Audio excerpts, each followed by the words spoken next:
Let's start with the seabells. So firstly we want to go in half, and I've done lots of videos about how to cut crockery up. So sort of near the edge, watch where your wheels are pointing. So I want to point this in the same direction as the lines. Keep your fingers crossed. I'm not sure how many grunts for this porcelain. Oh, none. Oh my gosh, I should have cut it the other way. I have a beautiful bowl. I'm going to save that. That'll look great on a, put a hole in it and grow something in that. So which bit is the biggest bit? Okay. So you can see it's quite thick here. So we have to be mindful of that as well. Now let's see if we can't just chop a bit off. That's the width of the nose. So we want to go in about here. So now me trying to make a drama out of how much the porcelain is going to make me grunt. So with your wonderful Monoliths, thank you Mango Mosaics,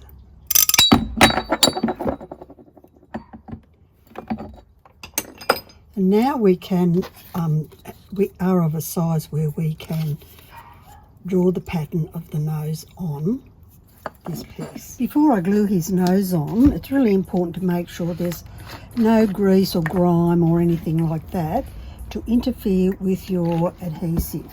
So it's clean. Well, I don't need to clean the outside.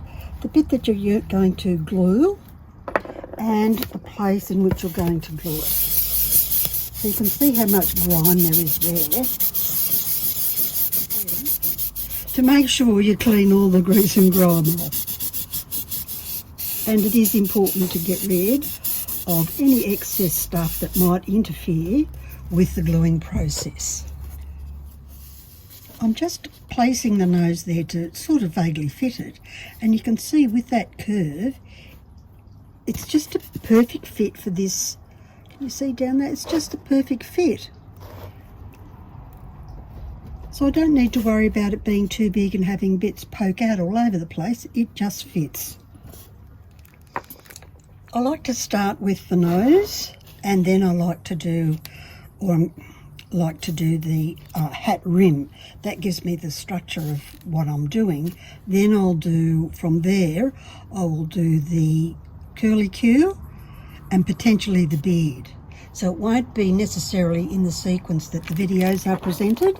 So do what takes your fancy, in case you get bored. So I'm always generous with the glue. So we know it's a pretty good fit. I don't have to fill the middle in with anything to make it flat, because we're dealing a curved surface on a curved surface. Really lucky. So remember, I measured that by how big is my hand, and where's a bowl that's about that. So be generous, because you want it to cover the whole bottom, and you also want it to come out to the edges. So now I'm going to go around the edge. Any excess that squeezes out, now is the time to clean it, because cleaning foam, not a good idea. You'll take the foam with you. I only use non-slumping because that means, although this is heavy, it should stay where it's put. And you can see I have like the perfect fit. Can't believe my luck.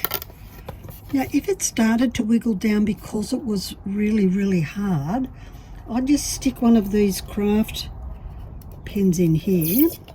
These we used to use way back 100 years ago as wig pins to pin wigs to polystyrene heads.